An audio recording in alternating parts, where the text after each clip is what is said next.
There is freedom of speech, but freedom after the speech is what I cannot guarantee. These words, attributed to Idi Amin Dada, the Ugandan military ruler, who governed from 1971 to 1979, remain one of the most chilling encapsulations of authoritarian rule in Africa. They are not merely a relic of the past.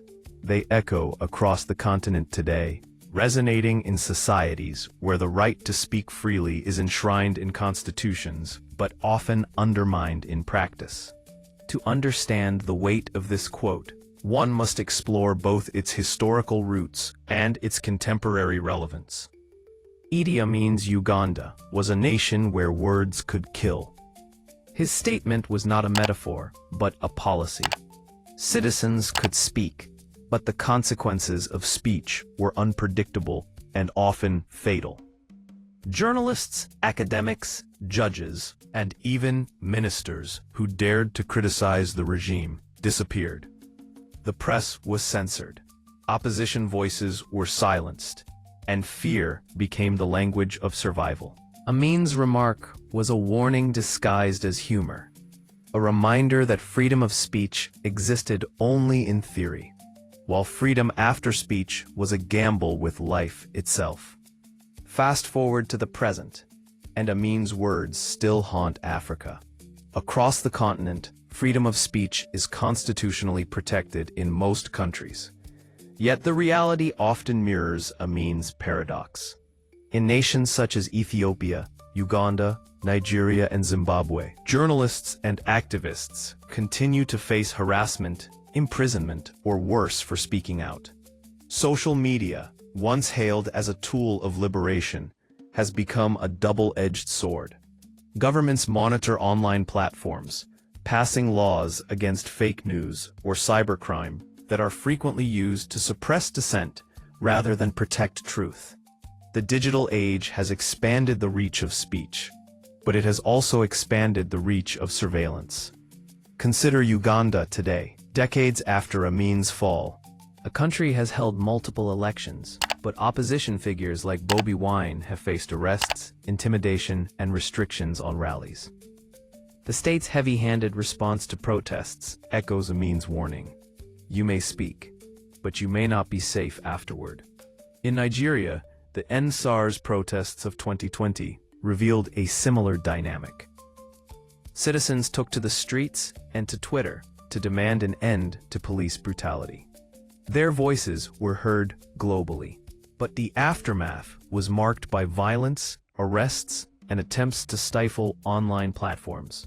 Once again, freedom of speech existed, but freedom after speech was uncertain. In Ethiopia, the civil conflict in Tigray highlighted the dangers of speaking out in wartime. Journalists covering the conflict were detained, and independent reporting was curtailed. In Zimbabwe, critics of the government have faced charges of incitement for social media posts. In Tanzania, under the late President John Magufuli, laws against misinformation were used to silence those who questioned the government's handling of the COVID-19 pandemic. Across these examples, Amin's quip feels less like a relic of the 1970s and more like a prophecy for the 21st century. The persistence of this paradox raises deeper questions about the nature of freedom in Africa. Why does the gap between constitutional rights and lived reality remain so wide? Part of the answer lies in the legacy of authoritarianism. Leaders like Amin normalized the idea that speech could be tolerated only within the boundaries set by the state. This legacy lingers, shaping political culture long after the dictators themselves are gone. Another factor is the fragility of institutions. Courts, parliaments, and media outlets often lack the independence or strength to protect citizens from state overreach.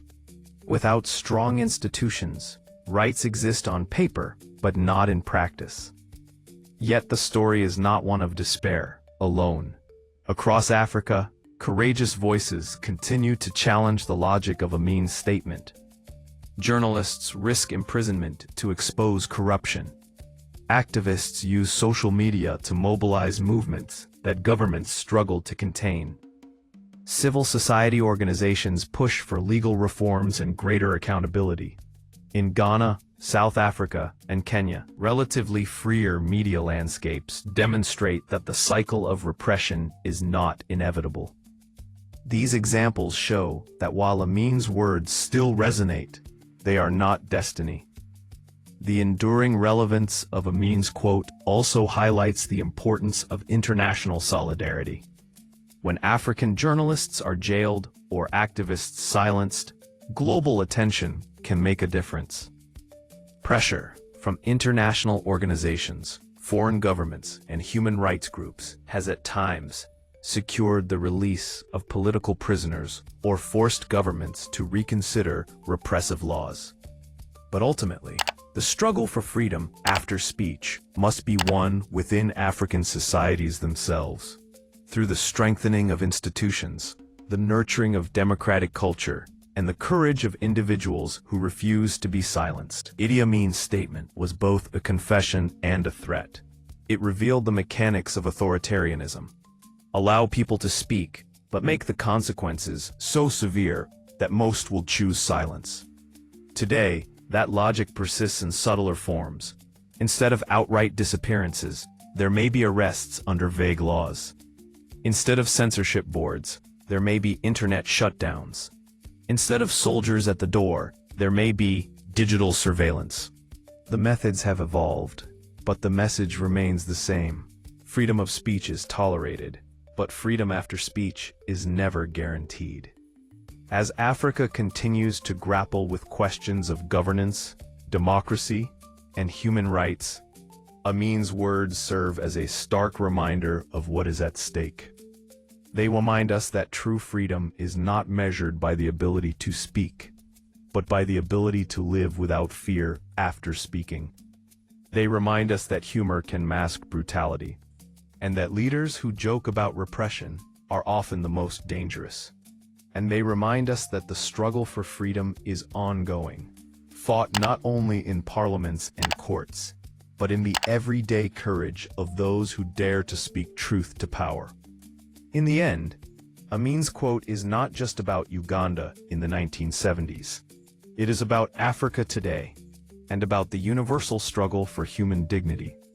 It is a warning, a challenge, and a call to action, for as long as freedom after speech cannot be guaranteed, freedom of speech itself remains incomplete.